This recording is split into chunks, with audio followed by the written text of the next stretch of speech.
If you think you're beaten, you are. If you think you dare not, you don't. If you'd like to win, but you think you can't, it's almost a cinch you won't. If you think you'll lose, you lost. For out in the world we find success begins with a fellow's will. It's all a state of mind. Life's battles don't always go to the stronger or faster man, but sooner or later, the man who wins is the one who thinks he can. The words of the late Sid Collins, legendary anchor of the Indy 500 radio network. The voice of Tom Carnegie, track announcer for nearly half a century. And the faces of the heroes of the greatest spectacle in racing.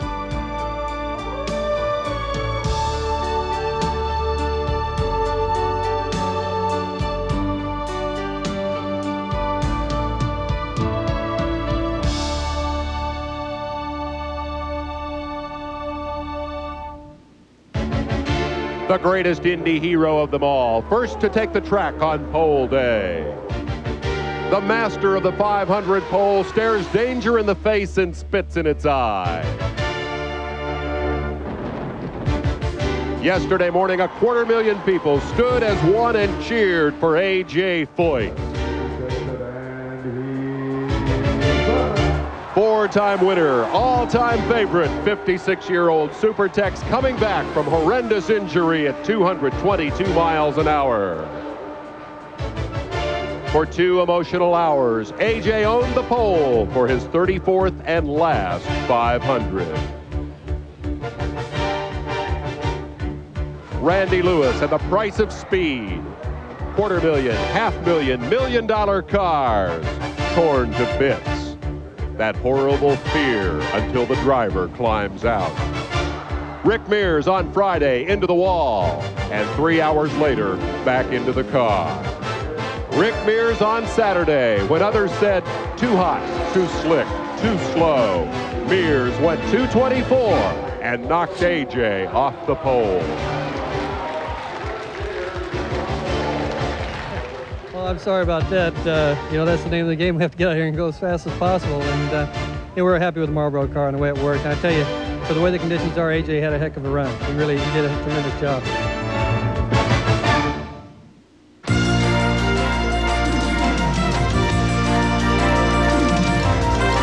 ESPN, the world leader in motorsports coverage, presents Speed World.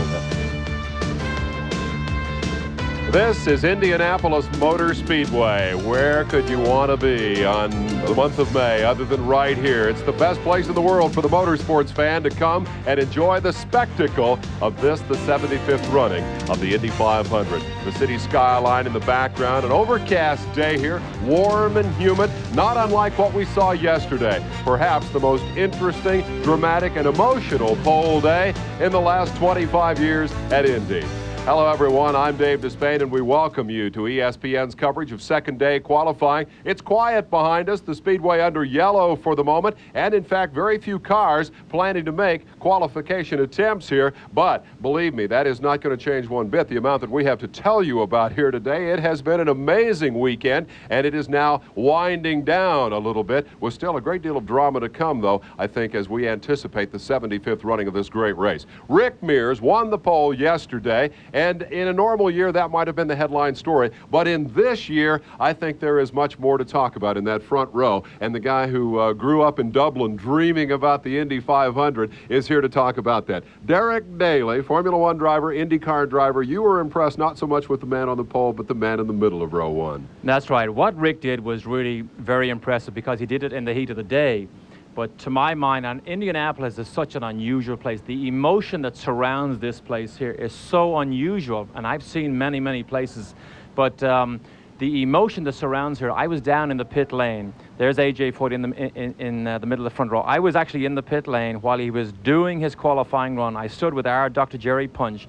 We smiled as he did his second lap of 222, looked at each other and realized that both of us had goosebumps. That is the type of emotion that was stirred by Foyt and what he did yesterday. Foyt ending up in the middle of the front row, and this is his 34th running at Indy. And look who's alongside, just off to his right wing there when that green flag falls Memorial Day weekend. It'll be Mario Andretti, himself a veteran of 25 years here, and his two sons and nephew stringing along behind, and Andretti in each of the front 4 rows. It was, I think, as emotional a day as you could imagine here, and it was a day of both highs and lows. Not everyone left here happy yesterday. Oh, that's right, and most of the lows came very early. For example, Mario was interviewed afterwards, and he was so disappointed that his speed was slow. Then the weather changed, everything changed. Now he's on the front row. So the lows came, but they were actually followed by highs for quite a few people. Great deal more to tell you about from yesterday's activity, but first let's get to today's breaking news, and in fact it was car breaking news this morning about 10 minutes until 11. This up in turn 4, Dominic Dobson hard into the outside wall. Keep in mind that this week had been crash free until Friday, a remarkably safe Indy, but then Derek, it all went to pieces in a hurry, and in this case Dominic took a pretty wild ride. We'll take a second look here in slow motion. This is turn 4. Dominic comes halfway through turn 4, loses it right there, makes one spin which scrubs off a lot of speed, makes very hard contact with the outside wall. See the left side of that car destroyed. Look at the bodywork fly off. Look at the wheels and tires follow him down the pit lane. Now he continues to the inside. This is an 89 Lola. Hits and look at the corner workers. Look at the corner workers lie down because of the flying debris. Look at that rear wing lying on the racetrack. Now he's actually driving down through the pit lane, the left side of the car completely decimated. That at 10:50 this morning, the crash for Dominic Dobson. The good news is the driver is okay. And for that story, we join a third member of our ESPN broadcast team here today. Standing by on pit road with Dominic Dobson is Dr. Jerry Punch. Jerry? Well, thank you very much, Dave and Derek. We are actually made our way back behind pit road to the garage area in what they call motorhome row back here, where Dominic Dobson has been kind enough to limp out with the aid of crutches to a golf cart. And Dominic, we talked to Dr. Bach a little earlier, and they were going to take you down to Methodist Hospital for x-rays. Tell us what they found. Well, Jerry, I chipped a bone in the bottom of my femur on the outside of my kneecap, and chipped another little bone, and they're stabilized. I've just got a brace on me, so it's not so bad.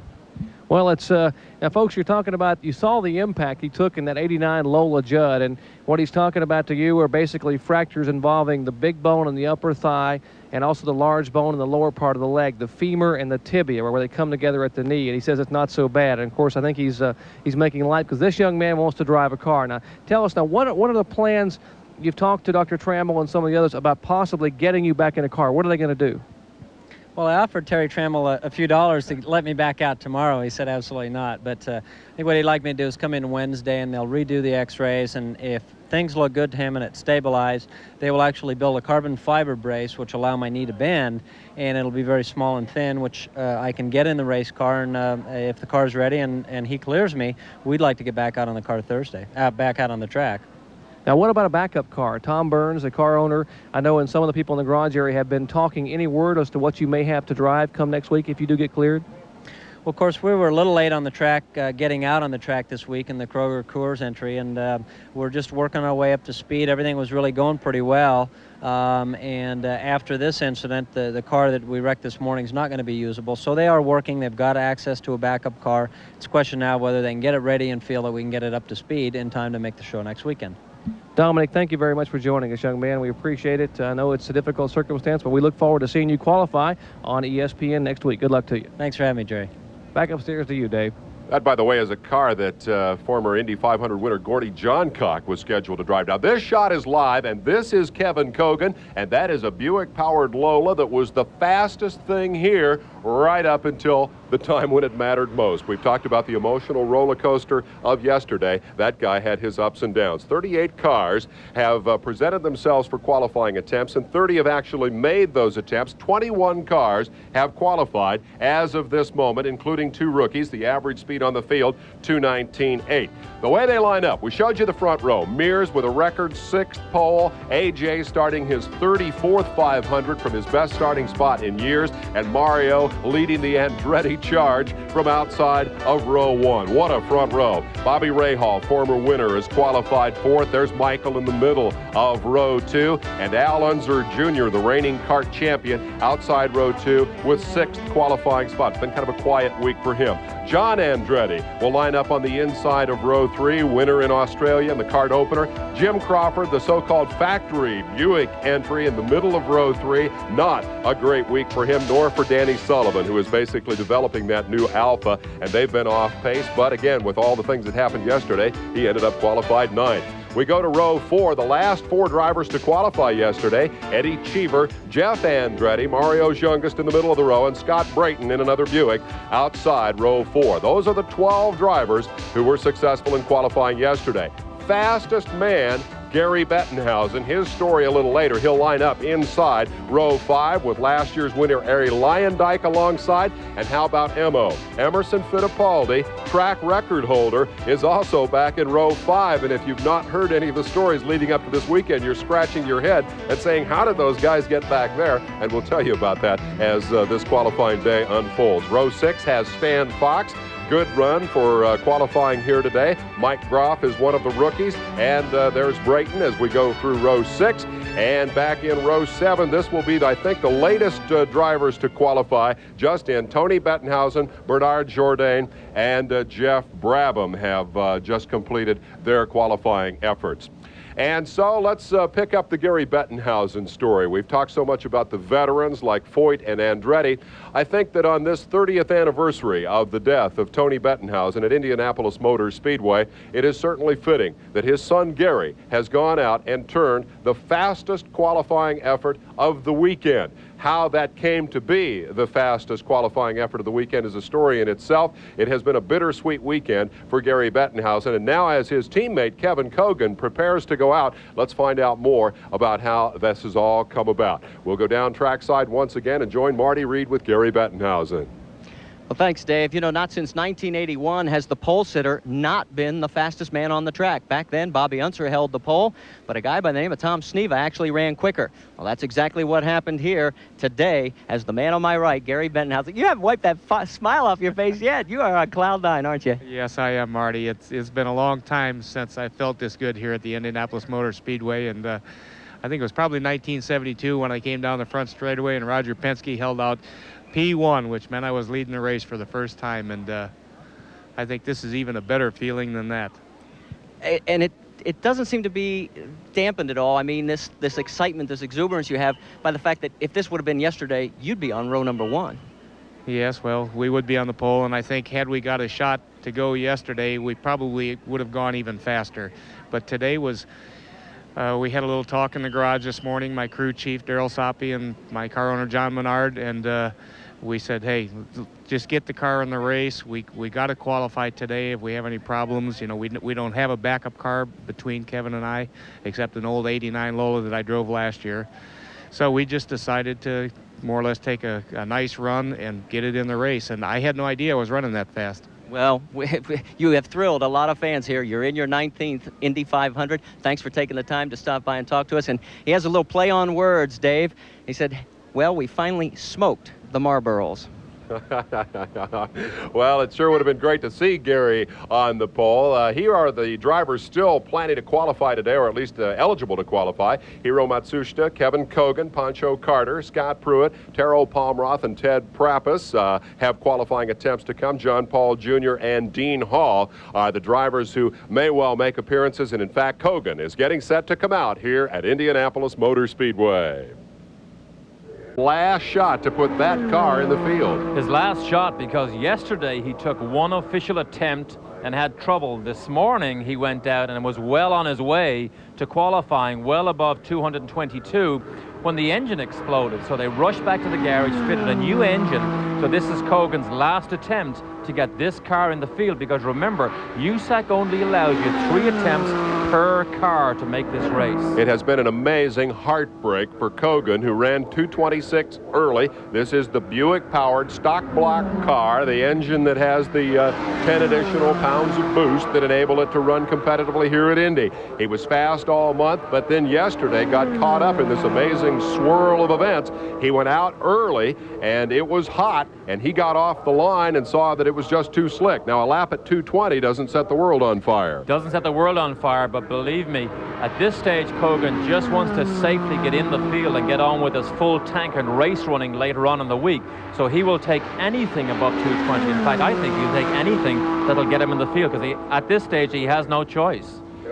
His teammate ran 224.5, Gary Bettenhausen, to be the fastest qualifier here today, and that put him inside row 5. Here's Tracy looking on and looking at the watches, and they seem reasonably satisfied with this, although for Cogan, boy, I'll tell you, it's several rungs down the ladder from where he wanted to be. He really thought that late yesterday afternoon he had a shot at the pole. Second lap, 221. Just to quickly reiterate what happened yesterday, AJ went out early, went very fast, set the pole. Mears turned in an unbelievable lap that we'll look at later that earned him the pole under the worst possible conditions, and then essentially everybody decided not to run until late in the day, hoping that it would be cooler, and they got rained out essentially. That's what happened to Kevin Cogan. He did not get to make his pole attempt, but now look how the speed falls off. This is the finish of his 3rd lap.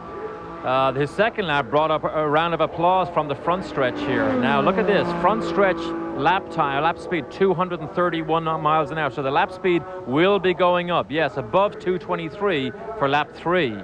What I'm noticing here, and we spoke about this early in the week, you talked about Ari Lyondike being able to run a lap around here and only scrub off 3 or 4 miles an hour. He's at a straightaway speed of 231, a corner speed of 217, 218. He's having to slow way down through the corners. Turn 3, 223 miles an hour. Turn 4, slow down even more. That means there's a handling problem with the car. However, he is safely in the field, Kevin Cogan.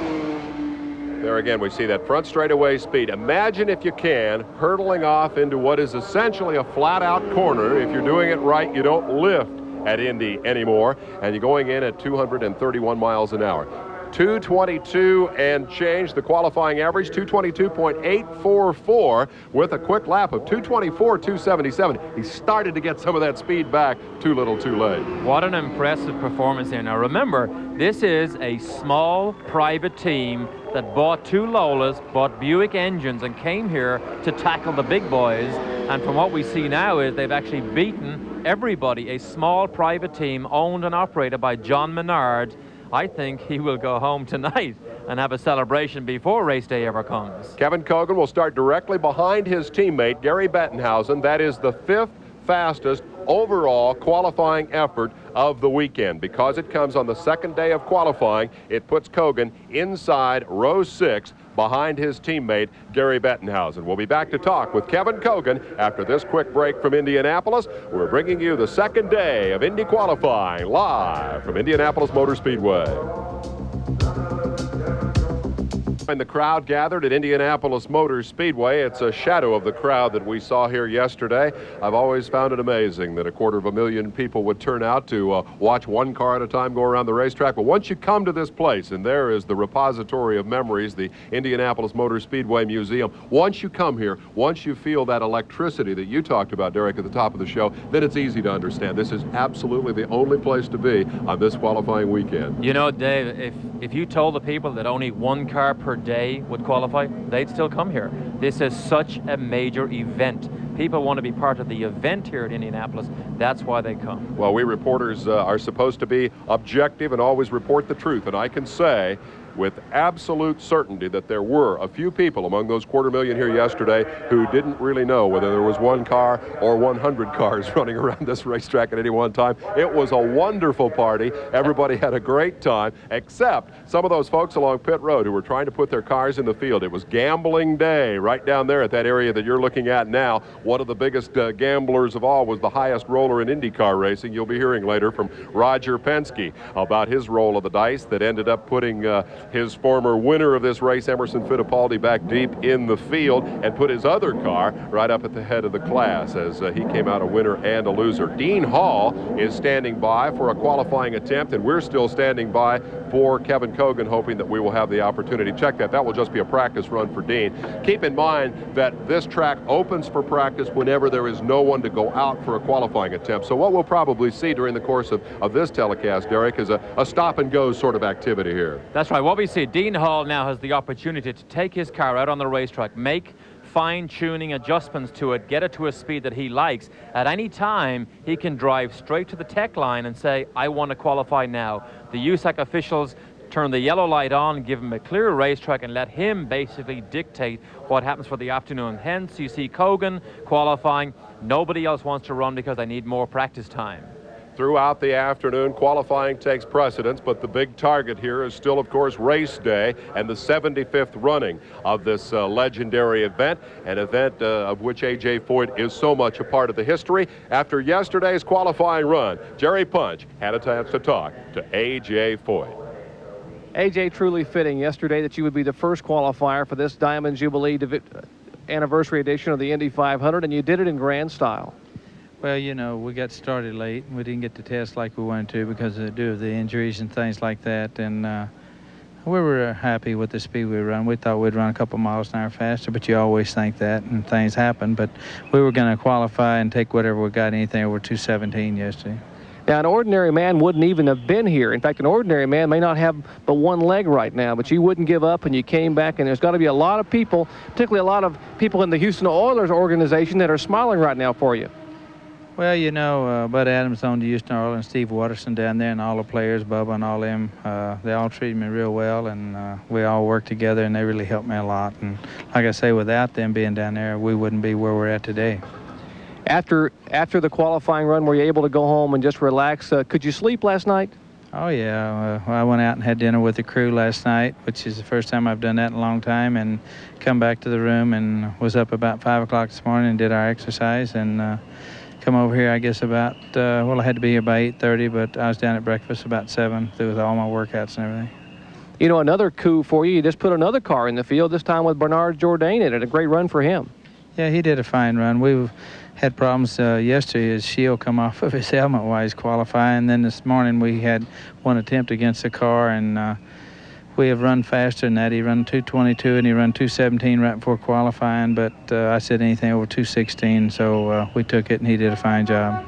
Are you ready for that final walk on race morning out there? There's going to be 500,000 people standing and waving, and I'm not sure this place is going to stand the applause you're going to get when you walk on that grid for the final time. Well, you know, I'm not looking at it being my final time. I hope that after things settle down and things like that, and we reevaluate this whole thing, that we'll have a good team and we'll make more walks out there. My friend, thank you, and congratulations on a great effort. Thank you, Doctor. He continues to hedge. He just doesn't want to come right out and say, no, this is the last time. We look at Al Unser Jr., 9th time at the 500. Hadn't got a front row start yet. He will start outside row 2. Do you have an opinion? Is A.J. actually going to never drive the 500 again, or is he keeping that door open a crack?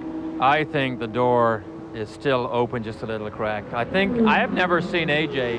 in such a subdued manner as he is on all the interviews he has given here this weekend. There's that little sorry feeling and look to A.J.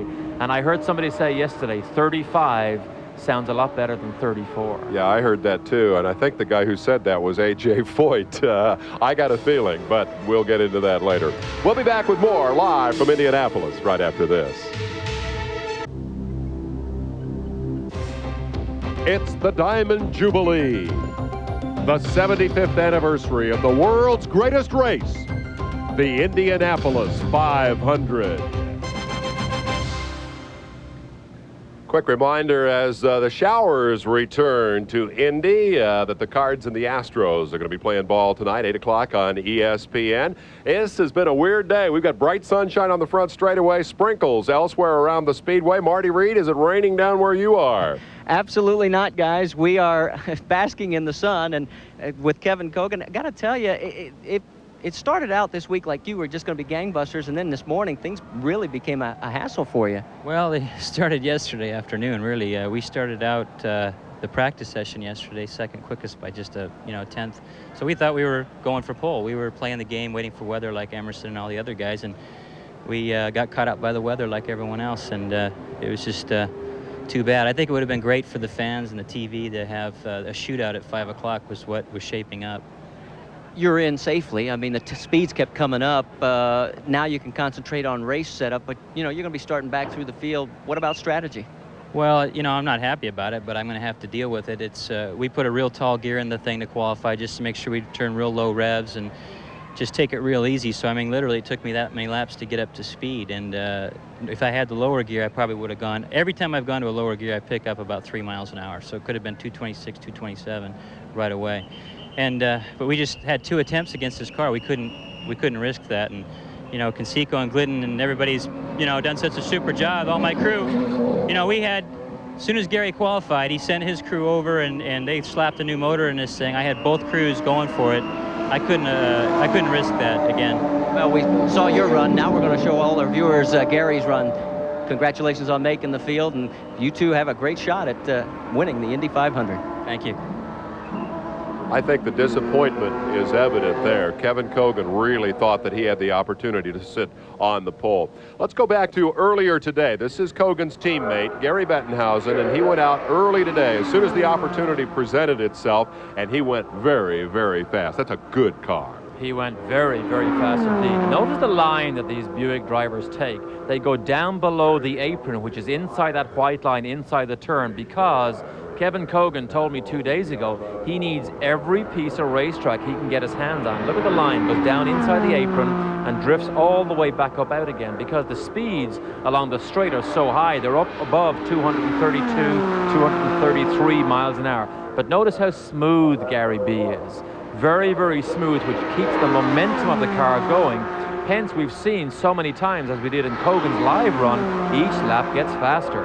Bettenhausen turned the fastest laps of the weekend, the fastest qualifying average. Around town, Chevrolet has billboards with the bow tie that says you can't win without it, and yet here is the Buick turning the fastest speed. Why is this car so good? This car is so good because, one, it's a stock block engine which has allowed more turbocharge or boost. It's no secret, this car, the Buick with the Buick engine, has more horsepower than the Chevrolets. So what Buick did this year, they went to Lola and said, look, we want you to design a car around our engine, not the Chevrolet, not the Cosworth. Lola did. They repositioned all the suspension on all 4 corners. They changed the weight distribution, and they actually changed the tunnels on the top bodywork. They have more downforce on this car. So you put more downforce with more horsepower, and you get a situation like you have here, an extremely fast race car, and it is great to see someone like Gary Bettenhausen take full advantage of it. Second lap at 224.8, upping the average to above 224 en route to what was the fastest 4-lap average of the weekend. Okay, the car is fast. It's specially designed for Indianapolis.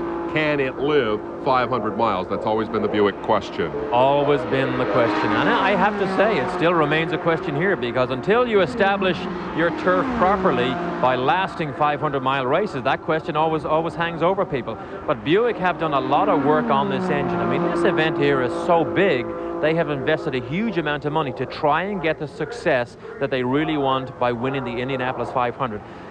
I couldn't answer the question right now. I don't think Gary B could answer the question. Sunday of race day, Sunday evening, is when everybody will know. But for the moment, it is a question mark. Well, they are certainly fast enough. The question whether or not they are reliable enough cannot be answered until Memorial Day weekend. In any case, they are Indianapolis cars only, because that additional boost is not allowed elsewhere, and thus they don't race the rest of the kart circuit. There is the 4-lap average of Gary Bettenhausen, 224.468, and that will put him on the inside of row 5, 13th fastest overall, fastest of the second day, and indeed the fastest car to make a qualifying attempt, but because it happened on the second day, he could not come up with the pole. And so we prepare to see Scott Pruitt come out to qualify, and we'll be back with more live right after this. The episode, Prapus is fine. He climbed out immediately. The ARS veteran really didn't hit all that hard. We may have the opportunity to see more of it. As you can see, the safety crews here really do a great job. Here are the evident tire marks along the wall. That's where the contact was made, and let's see if we can figure out how it happened. Unusual incident here. We see it in slow motion. He never made the turn at turn 2, never got down into the groove at all, was in the gray. And of course, when you get up in that gray area, there is very little grip. There's nothing you can do except rub the wall as we see it here. This is a bit of a disaster for everybody in California, his family and friends, because that's where he's from. We mentioned earlier the smaller private teams that come here to Indianapolis. This is one of the smallest private teams that come here to Indianapolis to try and qualify for this event. His team owner is Norm Turley, and he is in the pit lane with Jerry Punch. Thank you very much, Norm. We were waiting for your driver to come back, and the news came back that he'd had contact in turn 2.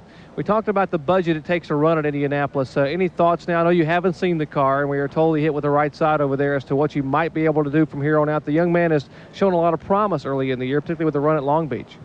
Yeah, well, I mean, our first important thing is that Ted's all right, and as far as we know, he is all right, and we don't know the damage of the car just yet, but we're not out of it just yet. We have next weekend to qualify, and our crew will be here for the rest of the week putting the car together.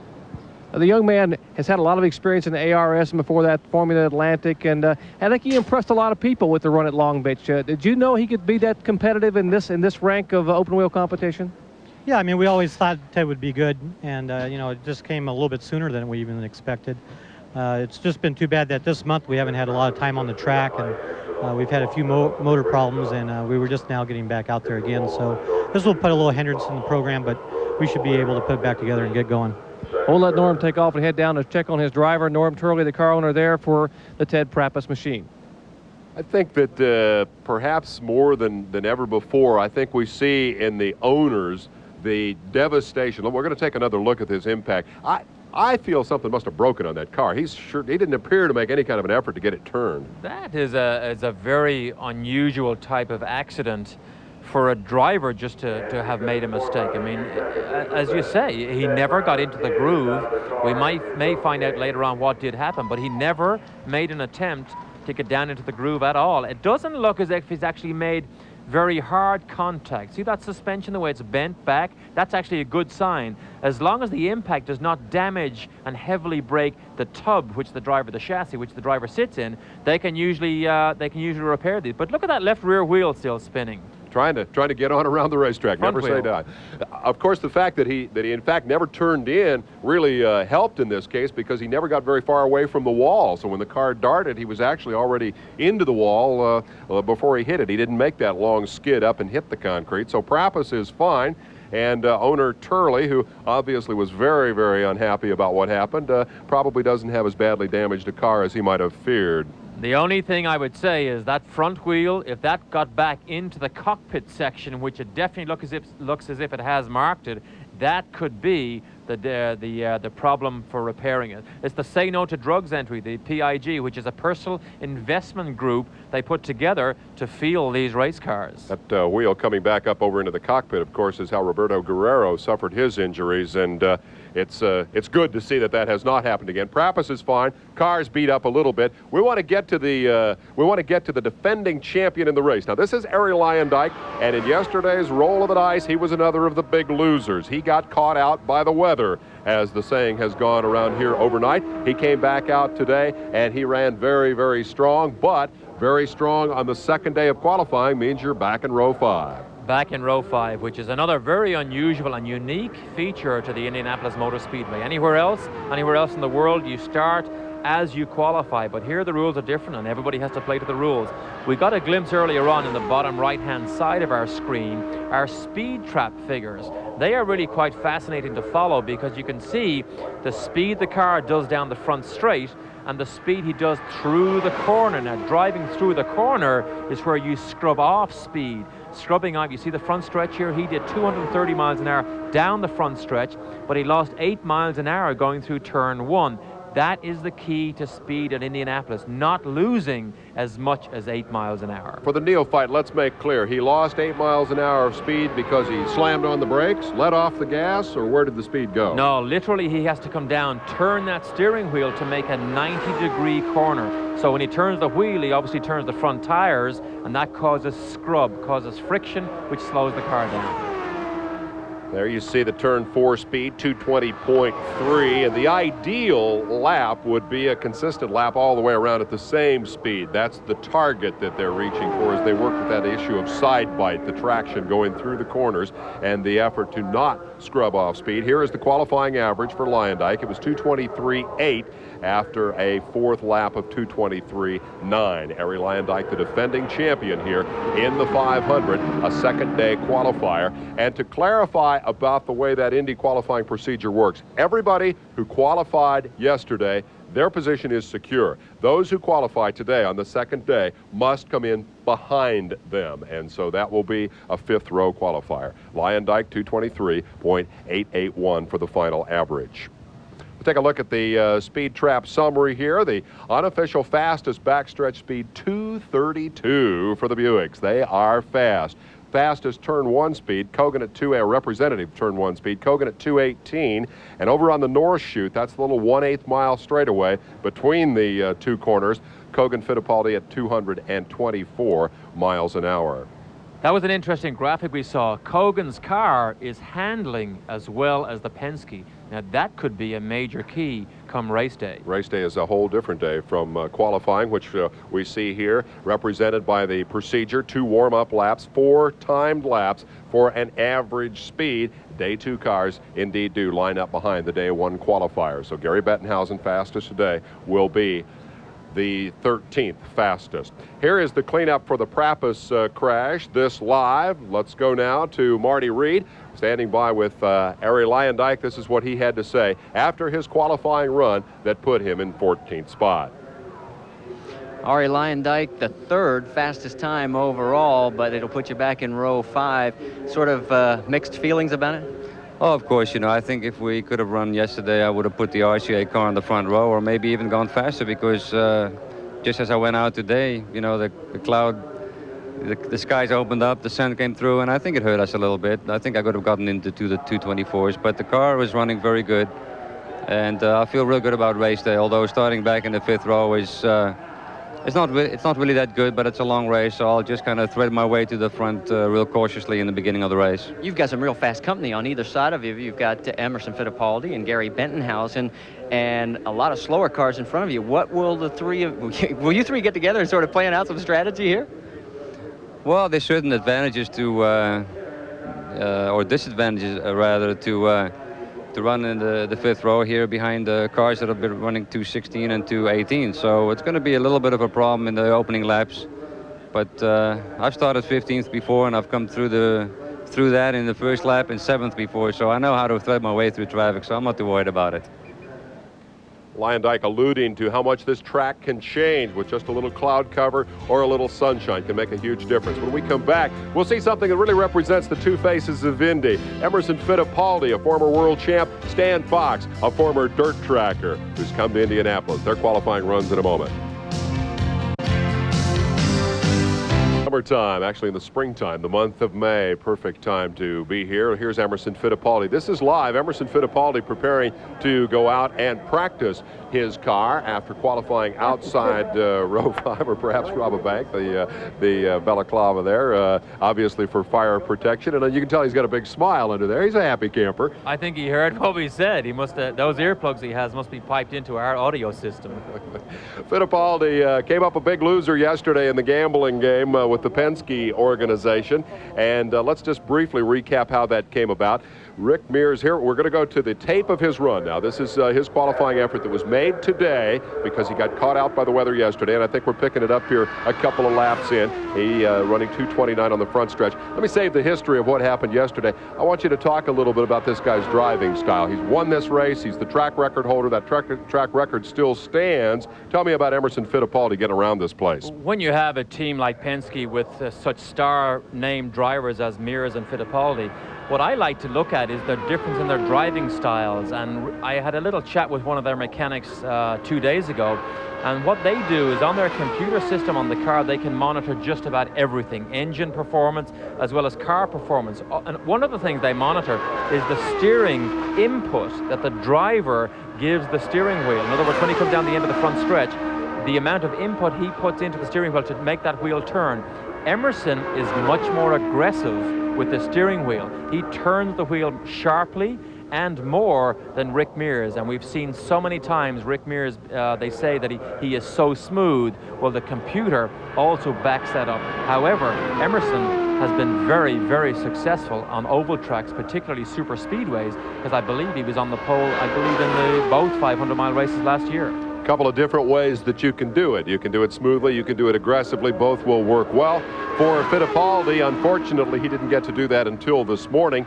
He was in line to go out yesterday afternoon about 1 o'clock when Rick Mears peeled off a 224 average under the worst possible conditions. Very hot, very slippery. Lyondike was directly ahead of Fittipaldi in line. When Mears made his run, immediately Lyondike's team said, we'll wait, we'll pass up our qualifying attempt. And at that point, Roger Penske said, we will wait as well. And thus Emerson Fittipaldi became a second-day qualifier, and his average of 223 puts him back in the 5th row on the outside. Marty Reed talked to him after that run. Okay. Emerson, were you able to put away the frustration factor from yesterday? Well, it was great to do the run. I was a little disappointed the last 2 laps. I had to back off turn 4. I lost some speed. But, it happened yesterday. It was like another day of racing that sometimes you are frustrated and you just have to accept. We try to gamble with the weather and rain. What kind of conversation did you and Roger have yesterday after the game plan just didn't work out? Well, it was exactly like, I told you, I think was the right decision. Was just we are gambling, try to hope for the better weather, cool in the afternoon, but it didn't work. I mean, it was tough to all of us. Roger was disappointed, I was disappointed, the crew was disappointed, but that's the risk we took. And sometimes racing works behind you, sometimes racing works against you, and yes, it was against us. I asked Roger the same question. Different strategies now for the first time for this team. One man on the front row and you back in row number 5. How will it play for you? Well, I think my major concern now is to get the car working well through traffic, make sure the front end works well, and that I'm consistent, quick on full tank. I mean, that's from now on I'm going to work in the car on running full tanks. Terry, I'm sorry. Emerson Fittipaldi's comments after his run. Didier Taze now live in the car that Willie Ribbs was scheduled to drive here, and we'll talk about how that switch occurred. But first, a thought about Emerson Fittipaldi. First of all, it occurs to me he's a heck of a team player. He wasn't upset about losing his chance at the pole. Well, that's right. The reason Roger Penske pulled him out of line, he was afraid of the Buicks running faster later in the day, so he wanted to keep some ammunition to displace the Buicks if they went faster. It was a great decision. But when he pulled Emerson in, when he had run above 223, and then it rained, it turned out to be the worst decision. So we saw a good and a bad decision from Penske. Let's kind of reset that chronology quickly. This is the live shot of Fittipaldi preparing to go out to practice here on Sunday afternoon. Yesterday, to just reset that chronology, he was in line. Mears went out and set the pole speed. Penske pulled him out of line, indeed, as Derek said, to save his ammunition because there were still 2 Buicks to go out and qualify. Then later in the afternoon, Fittipaldi went out again. He was running at a speed that ultimately would have put him in the middle of the front row, and Penske pulled him in again. And then it rained, and of course it was the rain that caught everybody out. Those 2 Buicks that triggered this whole strategy in the first place didn't even get to run. We've seen them today, neither did this man, and so Fittipaldi is going to be back in row 5. It was an on-again, off-again afternoon for the Penske organization, but how big a loser can you be when you took the pole and got $100,000? Let's get down to Marty Reed and find out more if we can about that Didier Taze story. Well, guys, Willie T. Ribbs has yet to pass his rookie orientation, so Derek Walker has put Didier Taze in the car and is doing some shakedown runs. Now, that's all the official information that we've been able to get out of this, and Didier is putting it through its paces to try and get it up to speed because from what we understand, Willie T. must still make his 10-lap run at over 200 miles an hour in front of 4 drivers, and he has yet to do that. And that indeed is something we should clarify from our Friday telecast here on ESPN. On Friday, Willie was out for what we reported as his final phase of rookie orientation. It indeed was the 3rd phase of his rookie test, and he still has not passed the 4th. And so Taze will get an opportunity to drive the car. And is that a preview of some shuffling of drivers and cars that we're going to see here? There are still some cars back there with no drivers. There are drivers with no ride. What's going to happen here as we look to fill up the field of 33? There is definitely going to be some shuffling going on during this week or next week, because there are some cars back there as we watch Stan Fox take the green flag for his run, the fastest run that he has ever made here at the Speedway. But there are drivers back there, very good drivers, looking for good cars. Let's make clear that this is a videotape run, a qualifying effort from earlier today by Stan Fox. And with the back-to-back qualifying performances here of the world champion and former 500 winner Emerson Fittipaldi and Stan Fox, the midget star, we really see, I think, another evolution of this speedway. For so many years, it was indeed the graduates of the open-wheel dirt track cars, the USAC sprint car and midget drivers who provided the talent pool from which IndyCar racers came. Now, it is quite often the likes of an Emerson Fittipaldi, a former world road racing champion who has the arsenal of skills that it takes to win at Indianapolis. And it's very tough for a guy like Stan Fox to come to the Speedway and get a chance to drive first-line equipment. It is extremely tough. Luckily for Stan, his car owners are big sprint and midget car racing fans and car owners. Jonathan Bird is one of the owners of this car. You've seen him many times on ESPN on Saturday Night Thunder, owning and running sprint and midget cars. But Stan Fox really grateful for this opportunity, because this is one of the latest 91 Lola Buick cars, and he has been over 224 miles an hour in practice here. Indeed, Fox had an excellent run here, 219.5 miles an hour, the average, with a high lap in there at 219.6. So Stan Fox from right here in Indianapolis makes it a happy Mother's Day for the Fox family, and a happy Mother's Day to all of you. We'll be back with more right after this from Indianapolis. The lovely Chris Mears, who is the wife, we call her Mrs. Ovalmeister. Yes, she is Rick Mears' wife of many years, and you wonder why Rick smiles so much. Well, it's because this young lady is around him 24 hours a day. And Chris, it's very special to have you on today with us, because this is Mother's Day, and although you and Rick do not have any children, you do something very special for all the Penske crew members. Now, I'm told this is the 3rd year in a row you have taken your time, when you should be probably more concerned about Rick getting in the field and qualifying, but all week long you were going to each individual member in the crew and collecting their home addresses. Why?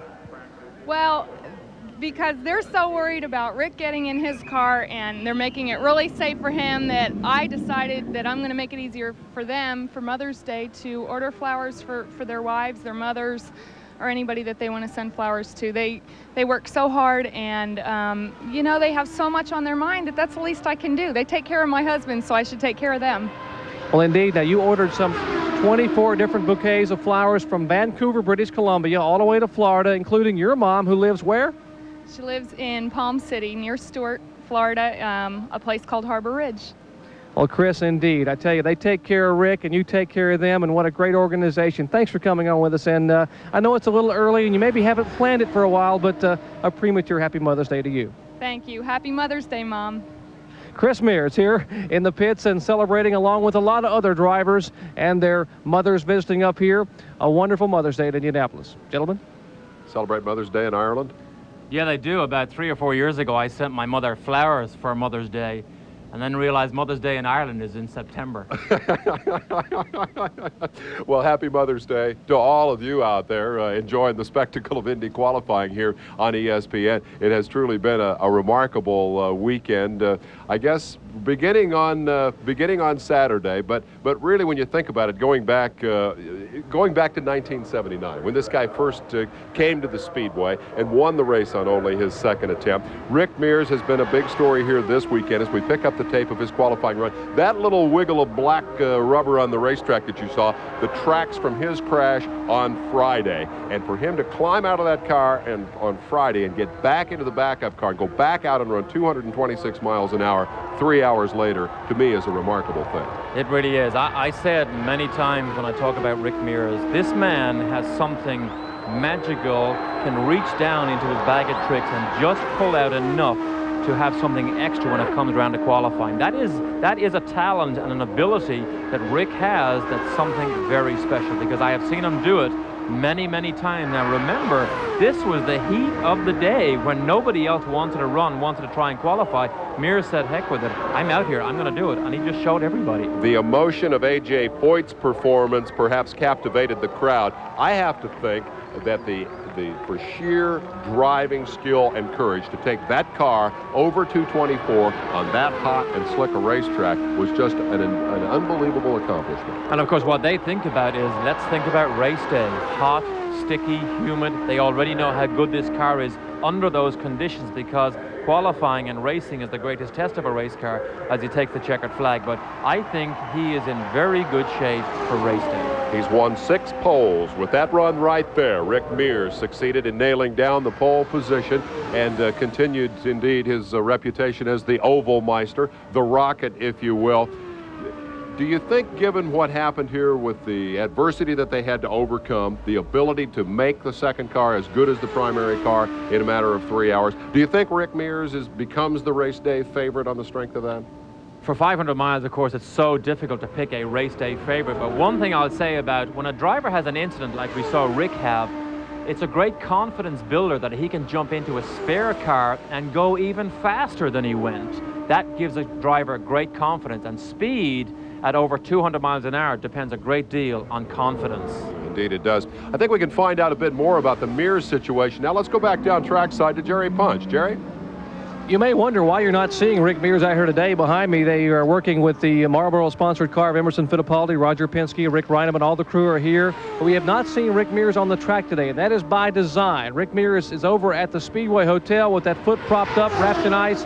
And, of course, you will never know, probably none of us would ever know, how uncomfortable he was just 90 minutes after he banged the wall at some 215 miles an hour to get back in another car and turn a lap at 226. He qualified yesterday. You just saw his qualifying run, but that foot, the right foot, significantly swollen.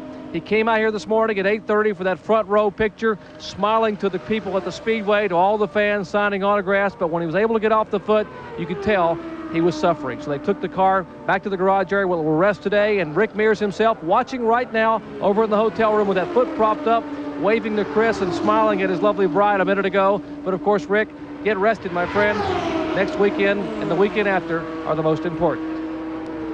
Well, Rick Mears, of course, is part of the IndyCar Tenderfoot Brigade. He and A.J. and Crawford and Pruitt are among those who have suffered horrendous foot and ankle injuries, and that's just part of the Rick Mears story. Speed is the foundation on which Indianapolis Motor Speedway, the Brickyard, is built. Rick Mears has been the master bricklayer since his first win here in 1979. Named Indy Driver of the 80s, he's even faster in the 90s. He's won an incredible 6 poles, 10 front row starts, and 3 Indy 500 victories. He's the Rocket, the Oval Meister, and he's compiled those remarkable statistics despite this horrendous crash at San Air Speedway in Canada. He was left with mangled feet but undiminished will to drive and to win. On Friday, a mechanical failure hurled Rick into the turn 1 wall. In 15 years at Indy, that's the first time he's even spun a car.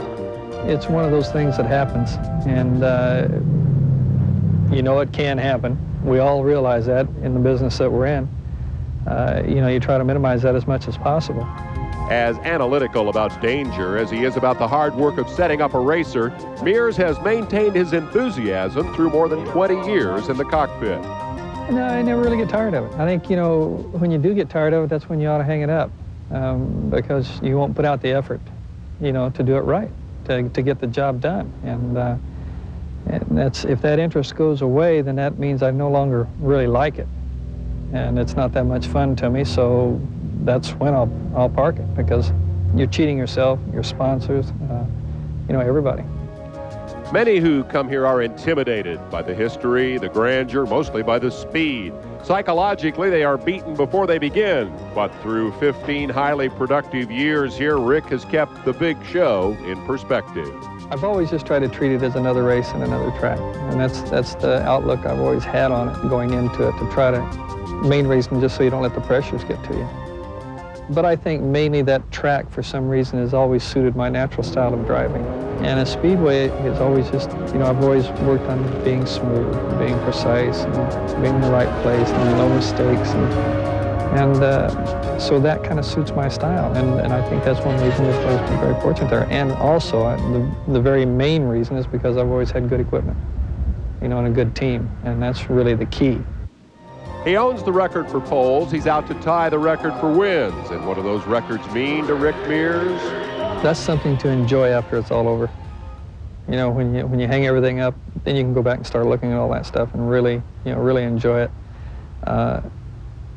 It's great if it happens. That's the icing on the cake. But I don't go into anything for that reason. You know, basically we go into it to try to run as fast as we can run in qualifying, set on the pole if we can, and win the race. And that's the criteria. But if the records come, you know, I love it. It is fun afterwards. But afterwards is when it's fun. I don't think about it beforehand. He will start from the pole. We watch now as, well, check that. That is not his teammate. Fittipaldi, I believe, has just now pulled off the racetrack. And we are watching the remainder of practice. That's Mike Groff moving out. Again, the track is open for qualifying today, and if any driver wishes to make a qualifying attempt, he simply presents himself to the USAC officials. They will shut down the racetrack. In the meantime, it is open for qualifying, and Mike Groff gets a little what they call seat time in an Indy car, and it's probably the most valuable thing you can have if you want to be an Indy car driver. They are not easy things to pilot around this speedway, and Groff's getting some valuable experience now. We'll be back to recap the qualifying order in just a moment. Scott Pruitt awaits his opportunity to go out and practice, and perhaps later today to qualify in what has been a very, very difficult month for this young man. We review the drivers still to qualify. Hiro Matsushita has not been out for his qualifying attempt. Pancho Carter has blown enough motors to fill a junkyard. Pruitt, as we said, has had trouble. Taro Pomeroy, Prappas has hit the fence today. John Paul Jr. has been out practicing, as has Dean Hall. In case you have just joined us, those are the drivers still to qualify. These are the drivers, and what a trio of drivers who will start the 75th Indy 500 from the front row. Rick Mears, A.J. Foyt, and Mario Andretti. An amazing lineup for the row one. Bobby Rahal, former winner in row two, with Michael Andretti and Al Unser Jr., the reigning IndyCar champion, outside row two. In row three, for the 75th running of the big show, John Andretti, Jim Crawford, and Danny Sullivan. Sullivan, of course, a former winner of the race, the great spin and win victory from back in the mid-1980s. We go to row four, and there find Eddie Cheever, Jeff Andretti, the fourth Andretti in 4 rows, and Scott Goodyear on the outside of row four. In the fifth row, today's qualifiers, including Gary Bettenhausen, the fastest man thus far for an official qualifying attempt, Arie Luyendyk, the defending champion, and Emerson Fittipaldi. How'd you like to look in your mirrors and see that trio coming at you? That is row five. Stan Fox, Mike Groff, and Scott Brayton will make up row six. You had an opportunity to see Stan Fox qualifying run just a moment ago, and Groff has just now been on the racetrack on our live shot out practicing. And in row seven, Scott Brayton, Tony Bettenhausen, Bernard Jourdain, and now the only man in row eight, Jeff Brabham. We'll be back to see if there are more qualifying attempts to come in just a moment.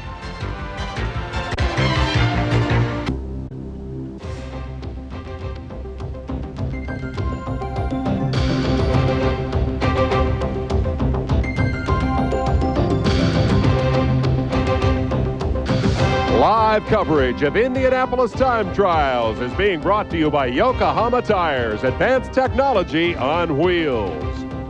And by Pronto, featuring quality auto parts at lower prices. And by Pioneer. When you put a Pioneer 6-disc CD system in your car, you get a lot more out of your music. Speed World is live at Indianapolis Motor Speedway. Crowd thinning out here on this Sunday afternoon, wrapping up a dramatic weekend of qualifying. The trackside activity right now, or at least some of the trackside speculation right now, revolving around the team that was scheduled to start Willie Ribbs in this race, or hoped to start Willie. Let's go down and see if we can get more of that from Dr. Jerry Punch.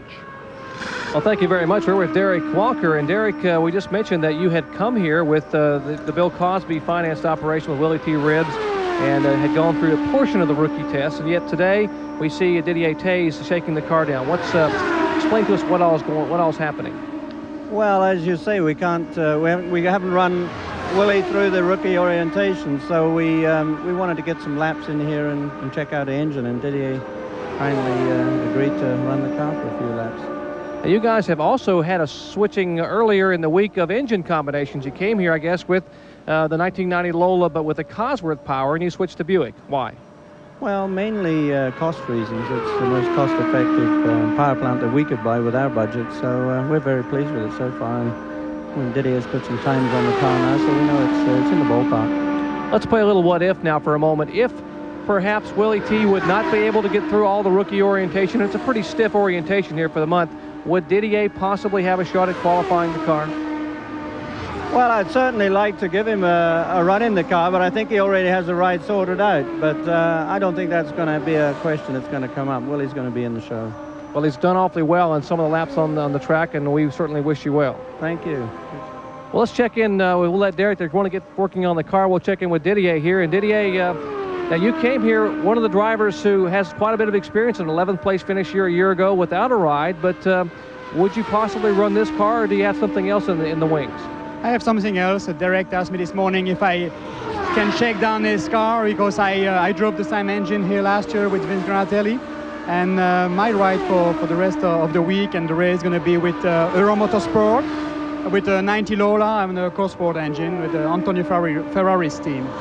Why do you think there are so many drivers with experience here in Indianapolis who don't have rides? Yourself, Tom Sneva, Johnny Rutherford, others who have come here that have got a lot of experience here and have run well like yourself, but don't have a car. Why do you think that occurred in 1991? Well, I think it's not only for the Indy 500. I think it's a championship. We lost some teams from last year, and that put many good drivers without any ride, and that's why this month it's going to be hard for some people, hard to find a ride, and I'm lucky I find one. I think I'm going to have a good car, and I look forward for the 500 next week. Good luck to you, Didier. Thank you. Didier Taze, a Belgian driver, here helping out a friend on pit road as Derek Walker trying to get his car up to speed, gentlemen, for Willie T. Ribbs. All right, thank you very much, Dr. Punch. Didier Taze, of course, was the driver who stepped in late last summer after A.J. Foyt suffered that terrible crash at Elkhart Lake. Didier got in the car, drove it at Laguna Seca. With that, we move to A.J.'s story itself, and what a story it was. You said it gave you goosebumps yesterday afternoon. A.J. was the first guy to qualify. Now, he was actually third in the qualifying order. The two cars ahead of him elected not to go out, and so right at 11 o'clock yesterday morning, they fired that baby up, and he climbed in it and went out. Now, he had been slow all week, and I don't think that a lot of people thought he was going to be able to run anywhere near that speed. He was up above 220 miles an hour about 2 days before qualifying. He was up and down a little bit, but remember, he has not had much time in this car. But you can probably see it, what really went on here. Everybody at Indianapolis was on their feet right now when AJ took the flag to take this run. Everybody cheered. This was a very emotional time at the Speedway. We're probably talking about a crowd, the estimates range, as they always do at Indianapolis, from somewhere around 200,000 up to as high as 250,000 people estimated to be on the grounds. And this man in this place is an absolute legend. He's a great personal friend of the Holman family who owned the joint. He, of course, has run more races and won more races here than anybody else. And on this day, he was very, very subdued. You talked about the fact that he's been subdued all week. There is the checkered flag. We're going to get the opportunity to hear the words of AJ immediately after he put himself in the middle of the front row. Let's go to Marty Reed. Hey, you not only made the show, I mean, you were convincing out there. You got to feel great. Well, we feel pretty good, you know. We were just a little bit tight, and the track got warm, and I had to tighten my groove up a little bit, and we raised the gear ratio, and I felt I was a little bit too high, but we just wanted to get in solid, and then worry about race day.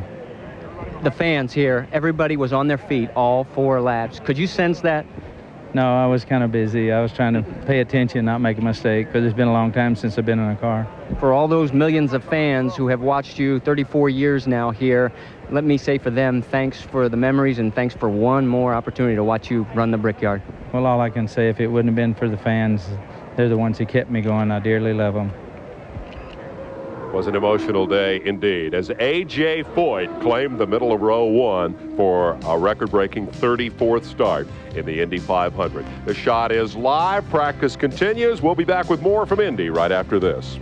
We're live at Indianapolis, a dramatic weekend of qualifying for the Diamond Jubilee 75th running of the 500. Winding down here, we've seen a lot of different kinds of wild activity. The fastest speed that we saw yesterday, unofficially on the backstretch, 234 miles an hour, and the old guy did it. That busted up right foot worked pretty well as he got that thing up to 234. Turn 1 speed of Kogan at 218. North Chute speed, Mears and Fittipaldi shared that. The teammates at 227. The speed traps all around this racetrack really tell an interesting story. Here is an interesting and indeed a sad story this week about the only American-built entry in the field. And really a developing story that will continue to develop all through the season. This is the Made in America True Sports car driven by Jeff Brabham and Scott Pruitt. We see him in it here. Now look at the bodywork they're putting back on the car.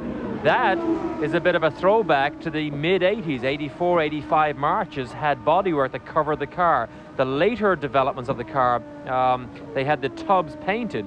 The reason they did that is they saved weight. But True Sports has gone back to a complete bodywork because they say they can change it in the event of going back to the wind tunnel and finding something different. But they have struggled here all month. Jeff Brabham is a qualifier at 214 miles an hour. He's our slowest qualifier, but Scott Pruitt has had all the trouble. He has blown 5 engines and broken a gearbox. Now they have the transverse gearbox in this car, but he has had his trouble and Brabham's trouble all thrown into his car. Moments ago, we commented that we thought we were going to see a Pruitt qualifying attempt when we came back after a commercial. That attempt did not take place, and as you can see, they have now put the car on the hook, and it looks like they're headed back to the garage area. I don't believe they're going to make a run at this moment. It's a development year. We say it's a sad story, but in the development of any car, there is that painful period of blowing them up and tearing them up until you get all the bugs out of them. Well, that's right. It's also a very ambitious program. Steve Horn is a very ambitious car owner. He reckons that he could not go and buy a Chevrolet and try and beat the factory Chevrolets. He had to go his own route and try and get more horsepower from the Judd engine that they're also developing. Carol Palmroth is smoking. Apparent problems there. Let's find out more about that True Sport effort. We go trackside to Jerry Punch. Well, we caught up with Steve Horn. And Steve, first let me ask you, they're taking the car back for fuel? We're just going to get some fuel, bring it up to qualifying fuel, have one run on sticker tires now and see what he thinks, and then we'll put it in line. Now, you put one car in the field this morning for Jeff Brabham, a pretty good run for Jeffrey. You've been out here running for Scott. Is this car coming up to speed to your liking? Well, I think we've had a lot of problems this week with Scott's car, which is unfortunate, but and he hasn't got a lot of track time. Track's really quite greasy now, and we just want to be real cautious with it. If the track's not right, then maybe we'll go next week. This car totally made in America. Why go through the program that began, I guess, a year and a half ago to build an exclusively American-made car for Indy? Well, I guess Indy's America's biggest sporting event. It seems strange to me to have it dominated by foreigners. I think if America can put a man on the moon, then surely they can build an Indy car. Well, we'll wish you good luck. We'll let you get back to your car, and certainly good luck to you when Scott goes out to qualify momentarily. Thank you very much. Thanks. Steve Horn, the owner of the 1991 True Sports entry here at Indianapolis. Of course, his driver, Scott Pruitt, going to get fuel to get that car up to fuel, and he will qualify momentarily. An ambitious effort indeed as you watch one of the scenes of spring here at Indianapolis. Great place for the kids to go out and play. You grow up around the racing world when you grow up in Indianapolis, Indiana. We'll be back with more right after this. We'll be right back here next Saturday and Sunday to cover the second weekend of qualifying for the Indy 500. The bumping will be taking place next Sunday as some of these guys who have suffered here will be attempting to perhaps improve their lot. And during this segment, I think we're going to just devote the entire episode to the Andretti family because heaven knows there are enough of them to do that. Let's see, who are we starting with? That's the old man, isn't it? That's Pop on the last lap of his qualifying run and best of the bunch outside row 1, kicking off the family reunion. But while we make light of it up here, they were not very happy folks yesterday. Very, very disappointed he was during his run and immediately afterwards. But of course, he did not know what was to unfold later on in the day because he still ended up on the outside of the front row. He anticipated that his speed was not going to be anywhere near good enough for the front row, and he was unhappy about the pop-off valves, felt that he wasn't getting the boost out of the car that he wanted. And for those of you watching on television who say, I cannot tell the Andretti's car apart, Mario's is the one with the red roll bar and the red number. So on race day, that's the only way you can tell the difference. And here you can see the difference because here's the other car, the team car of Michael Andretti. And if they were having a contest to see who was the most unhappy after qualifying yesterday, they would have been in a dead heat. Michael was every bit as upset as Mario. His was an interesting story. They changed cars, went to the backup car after the Saturday morning warm-up, after spending the whole week getting the primary car ready. That would seem to me to be a dicey move. Really, but I think this team, the Newman-Haas team, falls into a similar category as the Penske team. Their backup cars are just as good as their race cars, which is a great situation for the driver. And of course, this is, again, one of the most successful of the two-car teams, because it's only really in the last 3 or 4 years we've seen IndyCar teams go to two-man, two-car operations. Michael went 220.9, put it in the middle of row 2, again, as many of the expected challenges got rained out late in the afternoon. The yellow car, no, it's not Rick Mears. By now, most everyone is pretty well associating these colors with John Andretti and Jim Hall. Jim Hall, the legendary car builder, back at Indy, and already with a successful track record. They won the season opener in Australia, and John really did very well with the car yesterday. I think he did. In pre-Indy testing here, they came here very quickly, ran 220s, and was flat out all the way around. But that has been a bit of a barrier here for John because he's never reached the speeds attained by Michael or Mario in the 224, 225 range.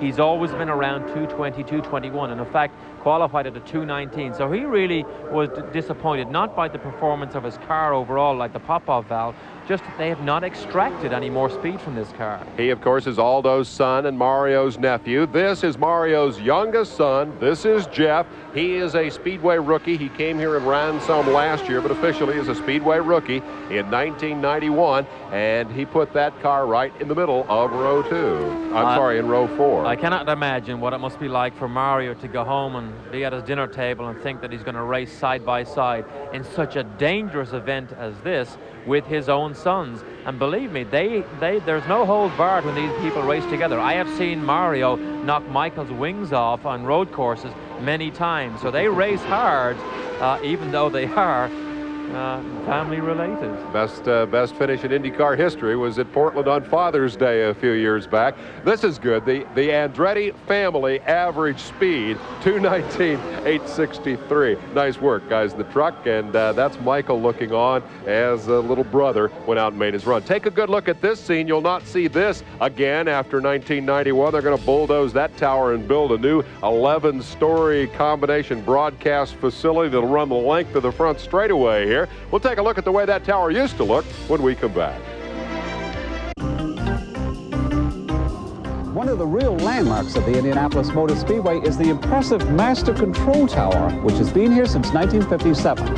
It houses, amongst other things, the timing and scoring crew, and also the chief announcer's booth for the Worldwide Speedway Radio Network. Before it was another landmark, a Japanese-style pagoda that was actually the second of such constructions.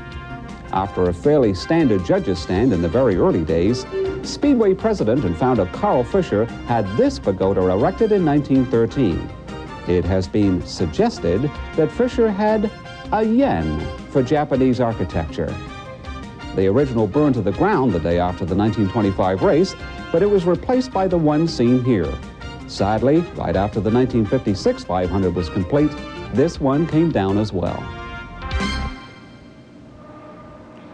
Thank you very much. Donald Davidson, historian of the United States Auto Club and the man who knows more Indy 500 trivia by a factor of about 10 or 12 than anybody else around. Well, the guy who was rolling the dice here yesterday and came up a winner and a loser is this guy right here, Roger Penske, standing by on pit road with Dr. Jerry Punch. Well, Roger, you rolled the dice a little bit yesterday and came up a little bit short with the weather, but no one could predict the clouds. But today, Mo came back with a great run for you. Well, I think it was fortunate we were able to get in the field, and they ran a little bit quicker today. But unfortunately, when we think back, we could have had 2 cars up front, but I'm sure Gary Bettenhausen is feeling the same way. I wonder if he went out yesterday where he'd be. So That's racing, and that's Indianapolis. Right now, we're more concerned about getting a race set up and doing some long runs. Emo just completed running about 24 laps, high 218 mile an hour average. We're trying to see where the temperature's stable, both water, oil, the gearbox. Right rear wheel bearing has been a real problem around this racetrack for us. You know, Danny had a problem last year, so we have telemetry where we can actually watch the temperature build up during a long run like that, and we were pretty happy with the way it leveled out and well within a safe temperature range, which we're hoping to get. And again, we'll run again tomorrow, and Rick will run some more runs. We won't even take the cars apart until probably midweek. Now, what exactly happens for someone who isn't familiar with IndyCar racing? These cars are totally disassembled piece by piece, what, Wednesday or Thursday? We actually take the whole car apart. We take the fuel cell out. We take the oil tank out. All the suspension comes apart. Our fresh race engine will be sent in. And what we'll do is take the car apart, put it all back together with suspension and gearbox, and we'll put just a slave engine in to run it next weekend. Then on carburation day, which is 2 or 3 days before the race, we'll put the race engine in and hopefully just run about 20 miles. Roger, thanks for stopping by. I know you want to get back to the garage, and thanks for being with us today. IndyCar qualifying continues here. Day 2 at Indianapolis Motor Speedway. Don't go away. We'll have more from the Brickyard after this. Indianapolis Motor Speedway. The sun setting in the west and throwing a shadow across the front straightaway in what is traditionally called happy hour here at the racetrack, and that term referring to the last hour of the day when the track temperature is cool and you can get your name in the paper by going out and running a good speed. Also called the TV run, because of course everybody wants to watch what happens here, and the fastest man makes the newspapers the next day as we watch Danny Sullivan's Alfa Romeo, the Miller Genuine Draft car, which blew 5 engines this weekend. Throughout the week, the speeds were up around 226, and then come qualifying day, 224 got the pole, precisely because we did not have favorable conditions. It was the hottest day thus far. Can you imagine? Ayrton Senna has won the GP of Monaco 4 for 4. Nobody's ever done that in Formula One racing thus far, but there's a surprise or two down in there. Yeah, Nigel Mansell second. That's his first finish of the year. So I suppose he's reasonably happy with second place. Alesi is third, trying to carry the Ferrari flag. So much controversy in Italy right now because Ferrari are just not winning races. Moreno is fourth in that new Benetton with the new Ford engine. Alain Prost, Alesi's teammate, takes fifth. And of course, Pirro, the best result for him this year, finishing sixth. Veteran himself of the series, Derek Daly, looking over the results today from Monaco. Got a teammate story now. This is Bobby Rahal, former winner of the race. The Gallus-Craco teams joining forces in what may be a sign of the future as these teams try to figure out ways to pay for these increasingly expensive cars. Bobby found himself inside row 2. Arguably the most successful two-car racing team last year. Al Unser Jr., of course, we know, won the championship, and Bobby Rahal has had a string of second-place finishes, which he hates to be reminded of, but he had 2 again this year. Well, yeah, indeed. Not only race finishes, but also championship finishes. The idea in racing is to win, and you don't want to be constantly reminded that you have failed to win, because that's what really getting second place is all about.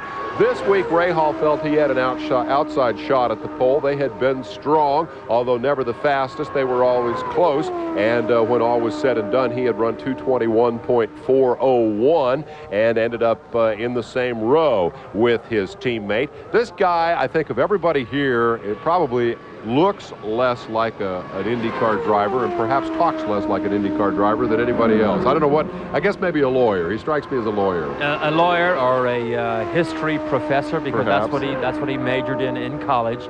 But Rahal, of course, can think back to the success days of 1986 when he won this race, just beating Kevin Kogan. You can't take anything. There is no doubt, regardless of what he may look like, there is no doubt that he is indeed a very, very good race driver. Al Unser Jr. would certainly share that credential. He, the defending IndyCar champion, and a man who, frankly, does not qualify a lick at Indianapolis. Last year, he was the fastest man in practice and qualified 8 miles an hour slower than he practiced, and here he was just so-so. And he has openly said himself, he just does not qualify well at Indianapolis. In fact, we mentioned earlier on in the show that Rick Mears has this unusual ability to be spectacular in qualifying. Al Jr. does not have that. But what he possesses is an unusual ability to win races. He is the man that no matter where he starts, you always think Al Jr. will be strong. He has an unusual ability, particularly on road races, to run to the front early in the races, which is a bit like Ayrton Senna does. I don't suppose we even need to ask the question, given a choice of qualifying well or winning races, which you'd take. Al certainly wouldn't trade his record, I don't think, with anybody out there over the last couple of years. And as he starts from the outside of row 2, who can help but remember that dramatic battle with Emerson Fittipaldi to the checkered flag a couple of years back that ended with this man spinning into the fence and Fittipaldi going on to win the race, and then the great moment of all when Al Jr. walked over trackside and gave Emo the thumbs up, and a man with whom he'd had some confrontation before, and acknowledged, good run, man. We went in there side by side, and you beat me fair and square. Here's another look at the True Sports team. Scott Pruitt still hoping to get out here in the waning hours of qualifying today. They've refueled the car, but now, just as they appear to be ready to go, yellow light, debris on the racetrack. So there is a bit of drama here for Pruitt as he hopes to make the Indy 500.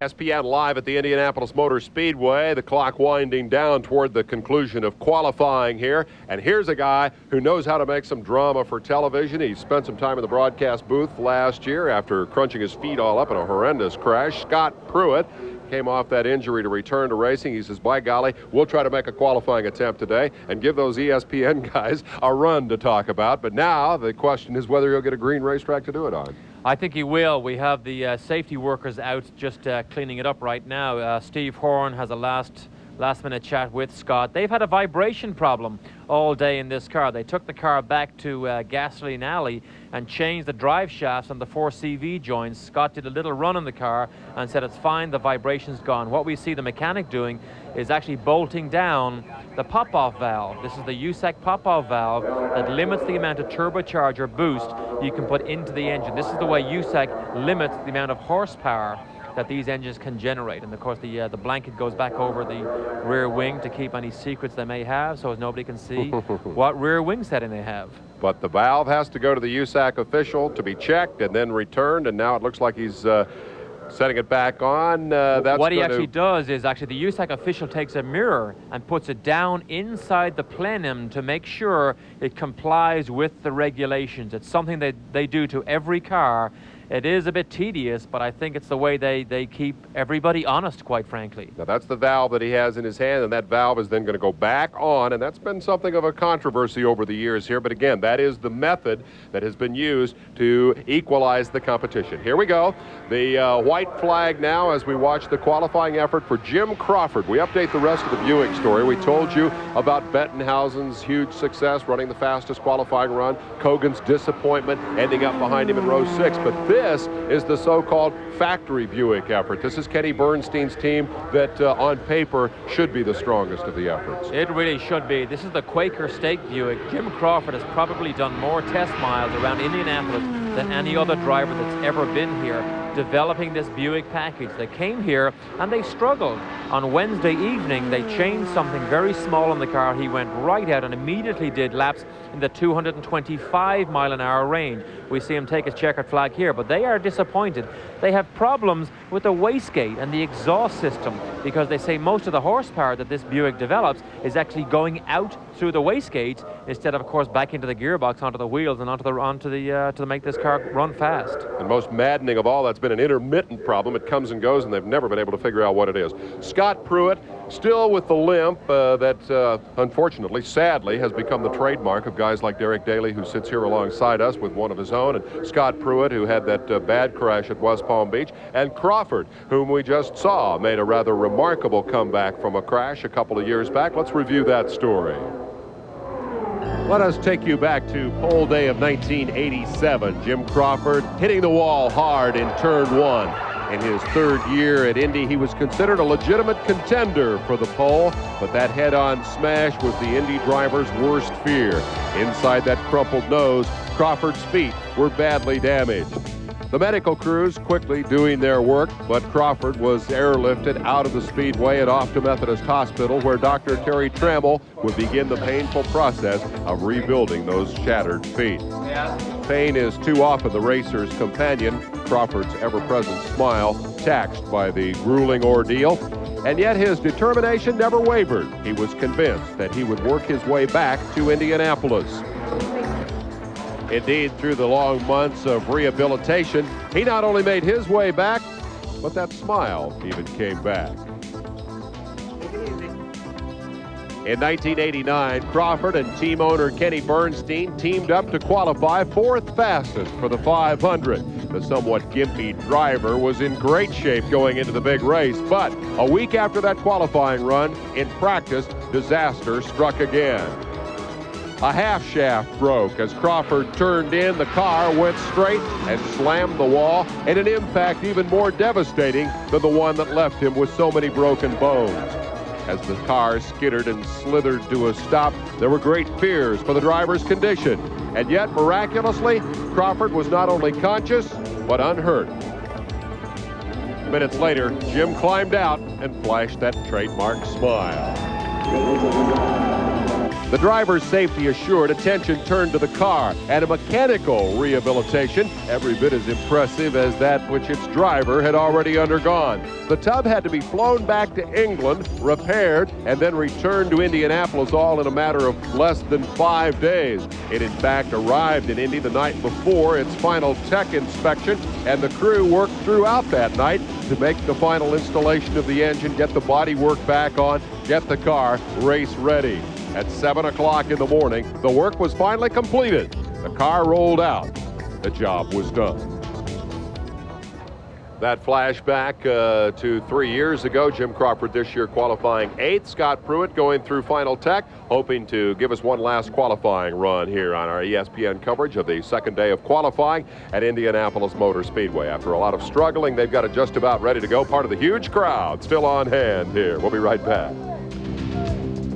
Of second day qualifying at Indianapolis Motor Speedway, and we're not going to try to kid you and convince you that it is the most dramatic day of motorsports that we've ever seen. Yesterday there was a great deal of drama, and it left us with few drivers to qualify today, and those who did it very well. There was news today. Scott Pruitt, of course, we saw him limping around there earlier. Dominic Dobson has come out of this crash at 10:50 this morning in much better shape than that. Dominic does indeed have a couple of fractures. If there could be such a thing as a minor fracture of the two big bones in your legs, that's exactly what he has. He's in fact back here riding around on a golf car before the day is out. We'll take another look at what happened. In the middle of turn 4, he loses control of the car, gets into an oversteer slide and slams the wall very hard with the left side of the car. The car, of course, bounces off, and now it moves to the inside. He hits the inside pit wall, but not very hard. The damage is all done now. The injuries are already sustained here. Light bang on the inside right there. Look at those people on the right side. Look at those duck, the track workers duck in case the flying debris hits them. Now he drives down, probably down through 3 pits, which is probably going to be one of the most dangerous places to be in the Speedway. Same place that Dismore hit on Friday, and I think that's worth updating as well. Mark Dismore came here as a rookie. He has fractures of his arms and legs, a neck fracture, but the term broken neck, which gets bandied about a little bit. This is not a serious fracture of his neck. Again, if there can be such a thing as a minor fracture, point is he will recover, he will drive. But the question is, what happened? We went through the safest Indy 500 practice week since, what did you tell me, 1973? 72, I think. We went through, I believe, 4 or 5 days without any incident whatsoever. No spins, no wall contact, which really is a testament, I think, to the development of the cars, how well engineered they are. And then suddenly all hell broke loose. It did indeed. Mears was first to hit. Something broke on the car. Speculation there is that the locking nut that holds the wheel on either wasn't properly installed or malfunctioned. They have not found the nut. They went looking for that. Here's Scott Pruitt, the live shot of him climbing in for his qualifying attempt. And we'll stay with you, Scotty. Give us a run to talk about today. Mears lost a wheel, crashed in turn 1. Dismore's horrendous crash in turn 4. Randy Lewis hit the fence in turn 4 yesterday in qualifying. Actually tapped the wall in 4, and then the car broke going into 1. Ted Prappas crashed today. Dominic Dobson crashed today. Of the injuries, Mears none. Dismore we talked about. Lewis and Prappas both okay. Dobson fractures, but expected to perhaps drive in the 500. And here is the live shot as Pruitt prepares to qualify. We'll be back to show you that right after this.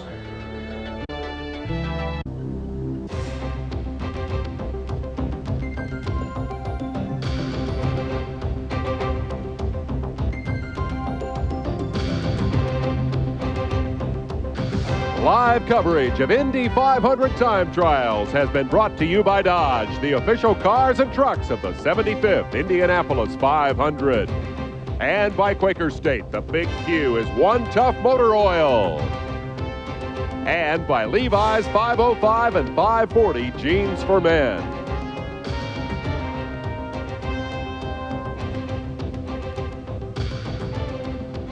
The Indianapolis skyline in the background, and in the foreground, Scott Pruitt at speed on the racetrack, coming around for his warm-up lap and what will likely be the final qualifying attempt of a wild weekend here at Indy. Pruitt, who has struggled throughout the week, hoping to get his car into the show. Two-car teams, yeah, there are several of them here at Indy this month, including this team. It's interesting to look how they qualified. The Menard Racing Team, the team of Bettenhausen and Kogan, have the fastest qualifying average. They beat Penske with Mears and Fittipaldi. Newman Haas, of course, the Andrettis. Gallus Craco would be Ray Hall and Dunzer. And A.J. Foyt is a two-car team in the sense that Bernard Jourdain is driving one of his cars. So that's the way they stack up right now. Jeff Brabham is already in the team car to this one. He is, in fact, the slowest qualifier, 2:14.8. Pruitt will be out to top that right now, and he should be taking the green this time by, and you can't help but wish him well after the struggle they've been through. A struggle they've been through, a struggle he's been through on a physical sense with the therapy he's gone through since his West Palm Beach testing crash with True Sports a couple of days before St. Patrick's Day last year. But he does take the green flag after 2 warm-up laps. You're allowed to take 1 lap or 2, but everybody has been taking 2. His best speed of the month you saw there was 2:17, and I'm sure if he could qualify at 2:17 today, he would not be all that unhappy. Getting that car into the show right now is the priority. Jerry Punch, your thoughts? Well, I spoke to Scott just moments ago before he climbed in the car, and he was telling me he had his head hung down on his chest. He said, this is the second most difficult week I've had in my entire life. And you heard Derek Daly mention the most difficult week a year ago, that horrible accident at West Palm Beach. He said the crew has worked so hard. If we get this car in the field, it'll be a tribute to the True Sports crew. This morning we came out and ran 2:11. We went back to the garage area. We changed the uprights. We changed bearings. We changed the gear. As he takes the green flag here on his first qualifying lap. We've changed so many things on the car to try to get the car in the field. We came out a minute ago and tested, ran laps at 2:15.5 to 2:16. If we can hold on to that speed, maybe get a little more as it's getting cooler, we'll get this car in the field. So we'll see what he'll do. Well, it doesn't look good, Doc. 2:12.7 on lap 1. They got a lot of rungs to climb on that ladder before they get back to 2:17. And of course, the decision time, or the decision will rest with Steve Horn. He has to decide whether he will accept a speed as slow, and of course, speed is so relative in terms of 2:12 is slow. If he accepts this, there's a possibility some of the backup cars that may be potentially faster could be brought out next weekend, and they bump out the slowest man in the field. And at the moment, it looks like it would be Scott Pruitt. Now, look at this. That's an interesting little graphic on the right side. The front stretch speed down the straight is only 220 miles an hour, so there is no way he could average what the big boys average, because he can't even do it down the front straight. Down the straightaway, yeah, 2:13 on the second lap, so he's off the pace and would be the slowest qualifier unless he pulls a miracle in the last couple of laps. Now, you mentioned those backup cars. We have 11 spots open in the field. Pruitt, if he takes this, would reduce that number to 10. By our count, there are 8 existing legitimate driver car combinations left out there. That's fewer than 33 cars to start the race. That's right. As we see the white flag for Pruitt's last lap. This is an unusual situation at Indianapolis. Pruitt, in fact, improves his speed to 215 miles an hour. So there is no doubt here. He will absolutely take this lap time, take this run, put the car in the show. But this is an unusual situation. At the moment, people are finding it hard to count enough cars and drivers to fill 33 for the field. Here is Steve Horn, and he's got the yellow flag in hand, and will he wave that flag and wave this off, or will he take it? The run to the checkered flag for Scott Pruitt, and the yellow flag flies. He won't take it. He has waved it off, and we still have 11 spots open in the field for the Indy 500. The True Sports team and Scott Pruitt will have to try again. We'll be back with more in a moment. pit road at Indianapolis as this track prepares to close for today, and he may or may not get in a lap or two before this afternoon is out. He certainly will not get in a qualifying attempt. I was going to review quickly those who have qualified here for the Indy 500. Mears makes history yet again, breaking his own record with his 6th pole, but the man who won the hearts of the fans, if he hadn't done that in his 33 previous appearances here, was A.J. Foyt. Mario Andretti comes from outside row 1. That is indeed a spectacular front row. Mears, Foyt, and Andretti. Let's go ahead and run them on down for those of you who may have just joined us. Ray Hall, another Andretti, and Al Unser Jr. We'll start from row 2. These are locked-in positions. We go to the 3rd row. We'll let you take a look at the rest of these, and as we run out of time, Derek, your reaction to this eventful weekend of qualifying at Indy. I think I'm disappointed I didn't see more from the Buicks, but I'm really glad that I was here when Foyt took to the racetrack for his qualifying run, because that type of emotion is unusual to feel, and I'll remember it. One cannot help but hope that Gary Battenhausen will be able to enjoy the success here that his family has chased for so long. He is our fastest qualifier of the weekend and turned that time early today to take the inside of row 5. We're going to come back here next weekend for 2 more big qualifying shows. We'll be here with you Saturday and Sunday, live both days at 5 o'clock to give you the complete story of how they line up the field for the 75th running of this race. And then we're going to jump in the airplane and zing off to Winchester, Indiana, and bring you thunder and lightning action on the Saturday Night Thunder program. I'll tell you, it is fun being in Indy during the month of May. Our thanks to you for being with us here. Any chance you're going to jump in a race car before? You're not going to bail out on me here, are you? I may bail out if they pay me enough money. You're not the only guy talking that kind of story either. For Dr. Jerry Punch down on pit road, along with Marty Reed, for Derek Daly alongside, and with fond thoughts for this man, A.J. Foyt, I'm Dave Despain saying thanks for being with us at Indianapolis Motor Speedway. We'll see you next weekend.